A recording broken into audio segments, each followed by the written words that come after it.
에스더 1장. 이것은 인도에서부터 에티오피아까지 127도를 다스린 메디아 페르시아 제국의 크셀크세스 황제의 당시에 일어난 일이다. 크셀크세스 황제는 수상궁에서 즉위한 지 3년 만에 성대한 잔치를 베풀고 그의 모든 신하들과 고위 관리 그리고 메디아와 페르시아의 군 지휘관들과 각 도의 총독과 귀족들을 모두 초대하였다.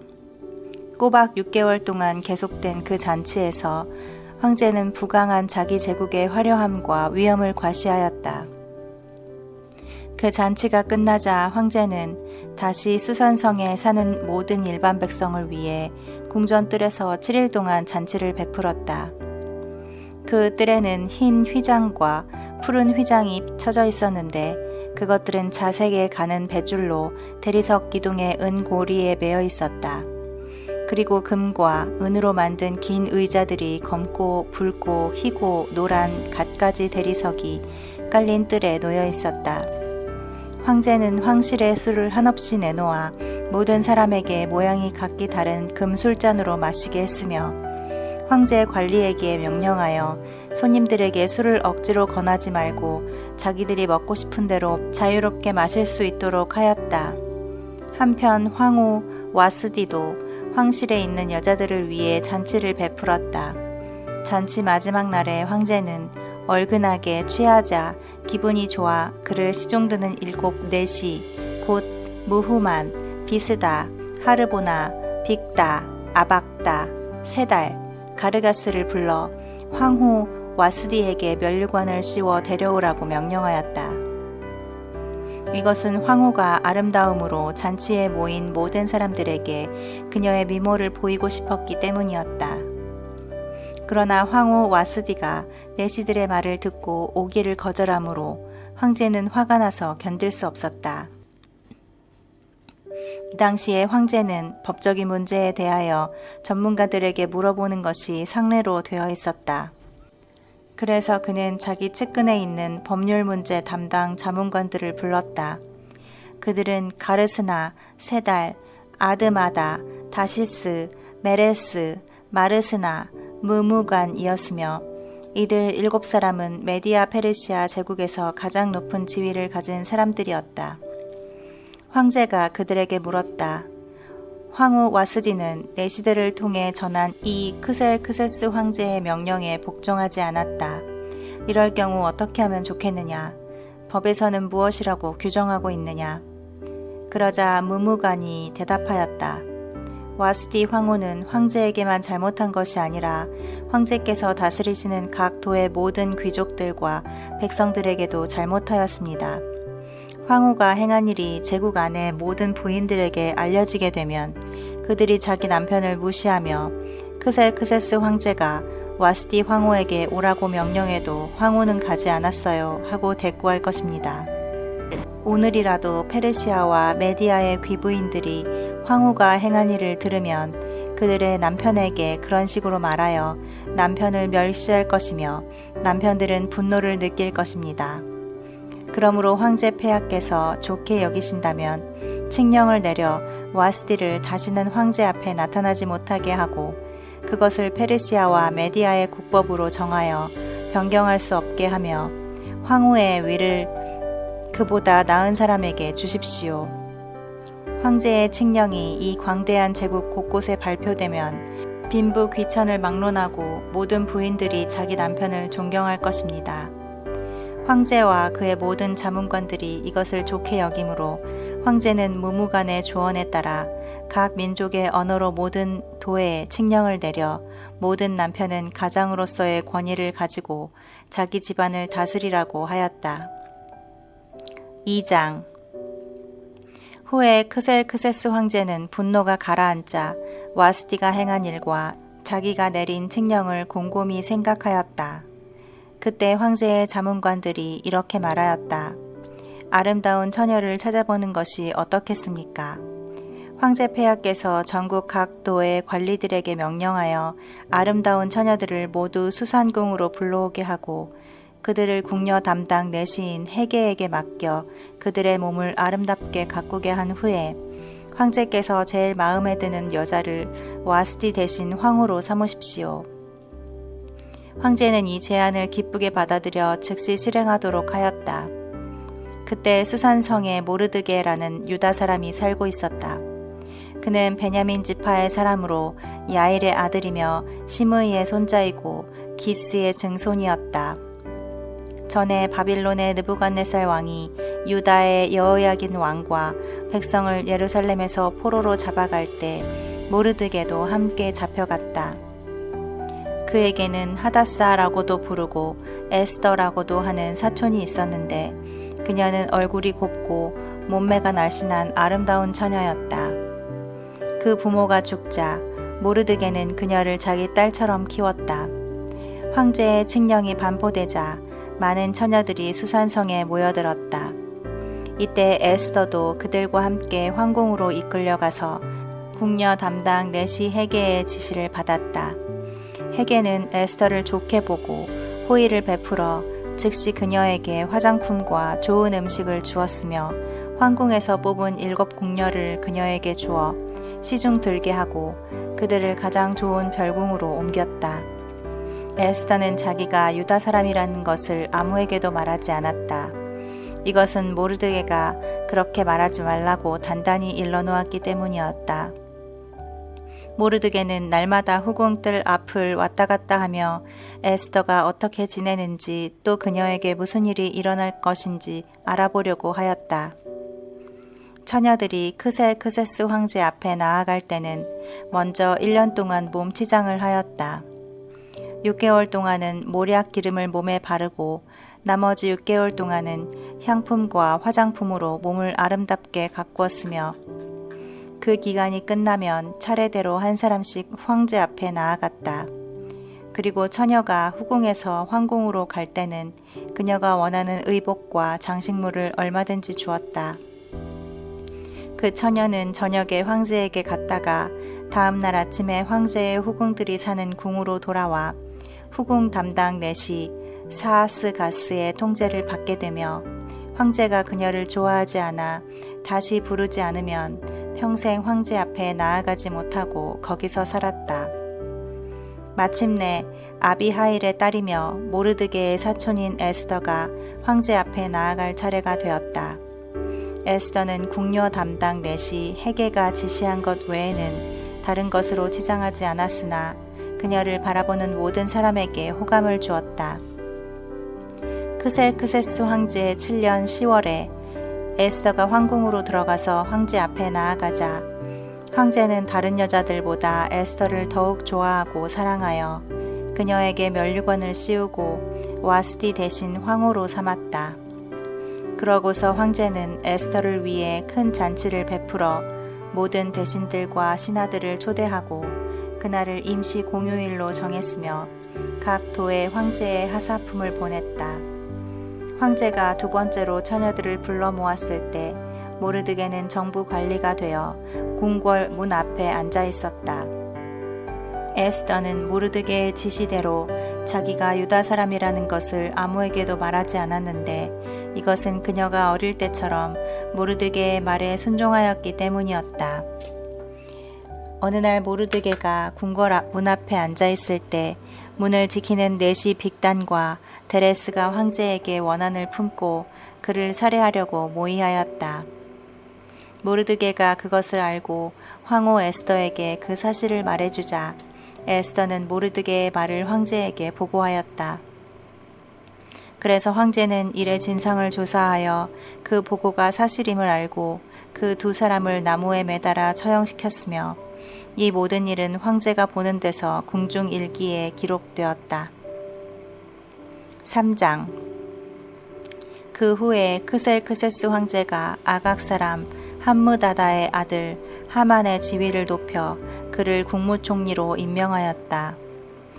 그러자 궁전 안에 있는 황제의 모든 신하들이 황제의 명령에 따라 하만이 지나갈 때마다 정중하게 무릎을 꿇고 절하였다. 그러나 모르드게는 하만에게 무릎을 꿇지도 않았고 절을 하지도 않았다. 다른 신하들이 모르드게에게 너는 어째서 황제의 명령에 복종하지 않느냐 하고 물으며 날마다 순응하라고 권했으나 그는 자기가 유다 사람임을 밝히고 끝까지 거절하였다.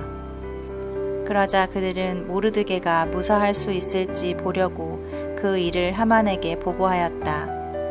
하만은 모르드게가 자기에게 무릎을 꿇지도 않고 절하지도 않는 것을 보고 화가 머리끝까지 치밀어 올랐다. 더구나 모르드게가 유다 사람이라는 말을 듣고 그는 모르드게만 죽일 것이 아니라 페르시아 제국 안에 있는 모든 유다 사람들을 전멸시키기로 결심하였다.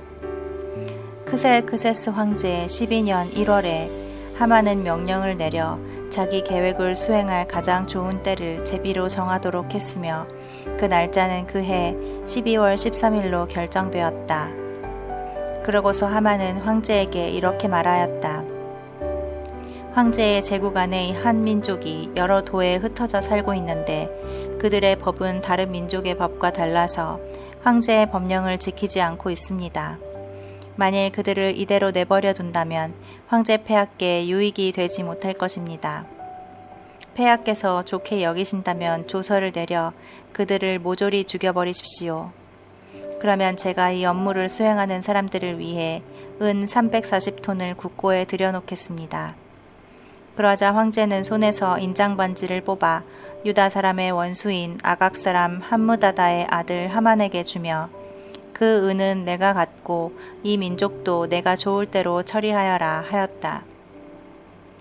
그래서 1월 13일에 하만은 서기관들을 소집하여 대신들과 각 도의 총독과 모든 관리들에게 보낼 조서를 쓰게 하고 각 지방과 민족의 말로 그것을 번역하여 황제의 인장반지로 인을 쳤다.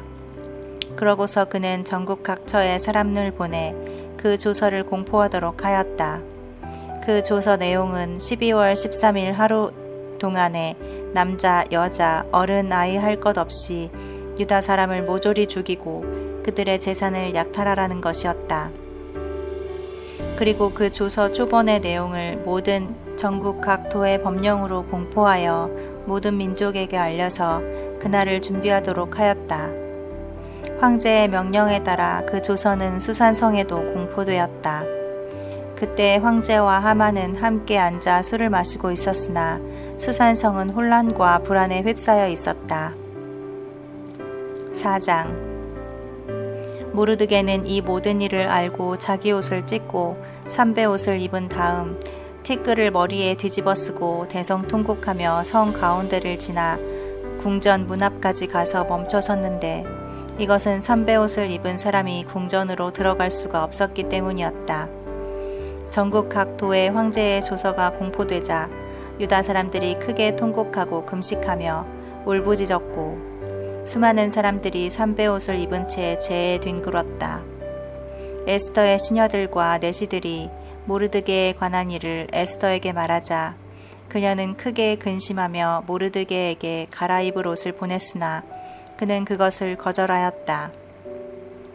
그래서 에스더는 자기를 보살피는 황제의 내시 하닥을 불러 모르드게가 무슨 일로 그처럼 슬퍼하는지 가서 알아오라고 지시하였다. 하닥이 궁전 문 앞 광장에 있는 모르드게에게 갔을 때 모르드게는 자기에게 일어난 일과 하만이 유다 사람들을 몰살시키기 위해 국고에 들여놓겠다고 약속한 돈의 정확한 액수까지 말해주었다. 그리고 유다 사람을 몰살하라고 수산성에 내린 조서 사본을 하닥에게 주며 이 모든 상황을 에스더에게 설명하고 에스더가 황제에게 가서 자기 민족을 구해달라는 간청을 하게 해달라고 부탁하였다. 하닥이 돌아와서 모르드게가 한 말을 에스더에게 보고하자 에스더는 하닥에게 다시 가서 모르드게에게 이렇게 말하라고 일러주었다. 황제의 신하들과 백성들이 다 아는 일이지만 남자든 여자든 부르지도 않았는데 안뜰에 들어가서 황제에게 나아가면 누구든지 죽음을 당하도록 되어 있습니다. 단 한 가지 예외는 황제가 금호를 내밀었을 때 그 사람이 사는 경우입니다만 황제가 나를 부르지 않은 지가 30일이나 되었습니다. 그가 모르드게에게 에스더의 말을 전하자 모르드게는 에스더에게 이런 회답을 보냈다. 내가 황궁에 있다고 해서 모든 유다 사람들 가운데 너 혼자만 살아남을 줄로 생각하지 말아라. 이런 때에 내가 말없이 가만히 있으면 우리 유다 사람들은 다른 방법으로 구원을 받을 것이지만 너와 내 집안은 패망하게 될 것이다. 내가 황후가 된 것이 이런 때를 위한 것인지 누가 아느냐. 그러자 에스더는 모르드게에게 다시 이런 회답을 보냈다. 수산성에 있는 모든 유다 사람들을 모아 아무것도 먹지 말고 마시지도 말며 나를 위해 밤낮 3일 동안 금식하며 기도해 주십시오. 나도 내 시녀들과 함께 금식하겠습니다. 금식 기간이 끝나면 내가 법을 어기는 한이 있더라도 황제에게 나아가겠습니다. 내가 만일 그 일로 죽어야 한다면 기꺼이 죽겠습니다. 그래서 모르드게는 가서 에스더가 말한 것을 다 수행하였다. 5장. 금식한 지 3일째 되는 날에 에스더가 황후의 예복을 입고 황궁 안뜰에 나아가서 섰다. 그때 황제는 옥좌에 앉아 황궁 문 쪽을 바라보다가 뜰에 에스더가 서 있는 것을 보고 사랑스럽게 여겨 손에 들고 있던 금홀을 쭉 내밀었다. 그래서 에스더가 가까이 가서 그 홀의 끝을 만지자 황제는 에스더 황후 무슨 일이오? 당신의 소원이 무엇인지 말해보시오. 내가 나라의 절반이라도 당신에게 주겠소 하였다. 그때 에스더는 제가 황제를 위해 오늘 잔치를 마련해 놓았습니다. 황제 폐하께서 좋으시다면 하만과 함께 참석해 주십시오 하고 대답하였다. 그러자 황제는 에스더의 잔치에 참석할 수 있도록 하만을 급히 부르라고 명령하였다. 그러고서 황제는 하만과 함께 에스더의 잔치에 참석하였다. 그들이 술을 마실 때 황제는 다시 에스더에게 물었다. 당신의 소원이 무엇인지 말해보시오. 내가 들어주겠소. 만일 당신이 나라의 절반을 요구한다고 해도 내가 그것을 허락하겠소. 그러자 에스더가 대답하였다. 만일 황제 폐하께서 나를 좋게 여기셔서 기쁘게 내 요구를 들어주시고 싶다면 하만과 함께 내일도 제가 베푸는 잔치에 나오십시오. 그때 저의 소원을 말씀드리겠습니다. 그날 하만이 잔치 자리를 떠날 때는 무척 기분이 좋았다. 그러나 그는 모르드게가 궁궐 문 앞에서 일어나지도 않고 조금도 두려운 기색이 없이 그대로 앉아있는 것을 보고 화가 치밀어 올랐다. 하지만 그는 분노를 참고 집으로 돌아가 친구들과 자기 아내 세레스를 한자리에 불러 모아놓고 자기의 부귀와 많은 자녀와 그리고 황제가 그 누구보다도 자기에게 높은 지위를 준 일들을 자랑하며 이렇게 덧붙였다. 어디 이뿐이겠는가.